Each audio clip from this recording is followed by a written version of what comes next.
और इस बीच दुर्ग से एक बड़ी जानकारी सामने आ रही है। राज्यसभा सांसद रंजीत रंजन का एक बयान सामने आया है। उन्होंने कहा कि कांग्रेस ने जो कहा वो करके दिखाया।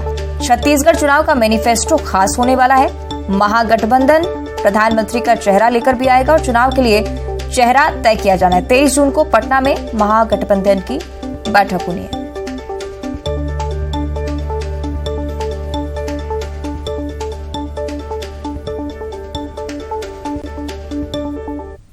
प्रदेश में प्रियंका जी ने कई घोषणाएं की हैं, आप यहाँ पे भी देखेंगे।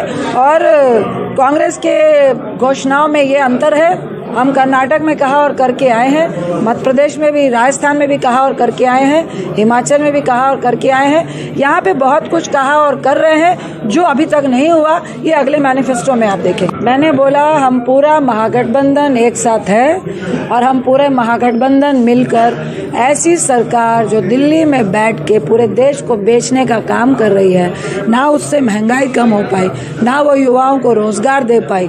2000 के जब नोटबंदी हुई थी तो कहा काला धन खत्म होगा, अब 3 साल के बाद फिर से 2000 के नोट बंद हो रहे हैं। आज जिस तरह की सिचुएशन इस देश में है, उस सिचुएशन से लोग तबाह है और पूरा गठबंधन मिलकर ऐसे लोगों को सत्ता से विमुक्त करे। थोड़ा आप इंतजार करिए, पूरा महागठबंधन एक साथ है और बहुत जल्द उसमें से आपको एक चेहरा भी नजर आएगा। थोड़ा आप इंतजार करिए, पूरा महागठबंधन एक साथ है और बहुत जल्द उसमें से आपको एक चेहरा भी नजर आएगा। कि मिथिलेश का हम रुख करेंगे। मिथिलेश, तमाम बड़ी बातें रंजीत रंजन की तरफ से, मैनिफेस्टो का भी जिक्र किया है। निश्चित रूप से आज जो राज्यसभा सांसद है रंजीत रंजन, वो यहाँ पर भिलाई के दौरे पर रही थी और आज उन्होंने मीडिया से चर्चा करते हुए कई खास बातें कही, जिसमें मैनिफेस्टो एक अहम मुद्दा है, जिसमें उन्होंने ये बताया है कि पिछले बार की तुलना में इस बार भी मैनिफेस्टो खास होगा और काफी कुछ इसमें खास होगा और उसको काफी सोच समझ कर बनाया जाएगा। न सिर्फ यहाँ पर बल्कि अन्य जगह भी इस तरह के चुनाव हो रहे हैं, वहां पर भी मैनिफेस्टो में खास ध्यान देगा। और दूसरी बात ये एक बड़ी बताई है कि उन्होंने जिस तरह से प्रधानमंत्री का चेहरा जो है कौन होगा, इस पे तो उन्होंने सवाल का जवाब नहीं दिया, लेकिन उन्होंने ये जरूर कहा कि पटना में जो है एक महागठबंधन की बैठक होने वाली है 23 जून को और वहां पर काफी मंथन किया जाएगा और संभवतः 23 जून के बाद में यह स्पष्ट हो पाएगा कि कौन चेहरा होगा। तो ये दो बड़ी बातें बोली है। तो निश्चित रूप से मैनिफेस्टो जो पिछले बार जो आधार बना था छत्तीसगढ़ में कांग्रेस की जीत का मैनिफेस्टो, उसमें भी एक खास बात ये उन्होंने बोला है कि इस बार भी जो है मैनिफेस्टो खास होगा और उसमें निश्चित रूप से कई चीजें इसमें शामिल की जाएंगी जो कांग्रेस को। बिल्कुल, चलिए देखना होगा कांग्रेस की तरफ से कौन सी चीजें शामिल होती। बहुत शुक्रिया आपका। दुर्ग से अगली बड़ी खबर, जहां गाय को चाकू मारा गया है। युवक ने गाय को चाकू मारा है, गाय बुरी तरह से घायल हुई है। गौ सेवकों ने आरोपी को पकड़ लिया, हालांकि आरोपी को फौरन पुलिस के हवाले कर दिया। दुर्ग सिटी कोतवाली क्षेत्र का ये पूरा मामला, ये तस्वीरें आप देखिए, मानसिक तौर पर भी विक्षिप्त युवक नजर आता है। हालांकि पुलिस इस मामले की जांच करे, उसके बाद ही कुछ स्पष्ट हो पाए।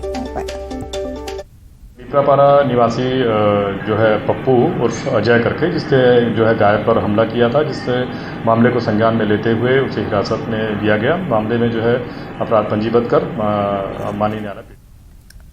रायपुर से अगली बड़ी खबर, जहां अमानक पानी की बिक्री पर कार्रवाई की गई है। बीआईएस की टीम की छापेमारी यहां पर देखने को मिली। अमानक पानी बनाने पर कार्रवाई हुई है। छोटापारा में अवैध कारोबार चल रहा था, मौके से भारी मात्रा में पानी और स्टिकर्स जब्त किए गए।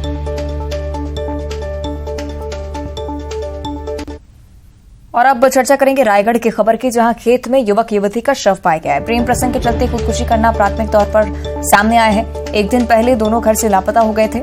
खरसिया की जेबी चौकी का ये पूरा मामला, पुलिस तफ्तीश में जुटी हुई है।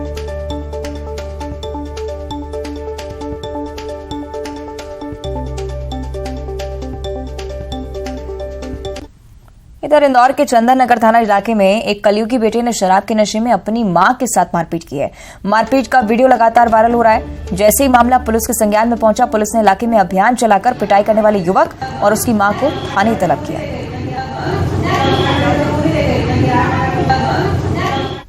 और फिल्म अभिनेता आशुतोष राणा से न्यूज 18 मध्य प्रदेश के एडिटर सुधीर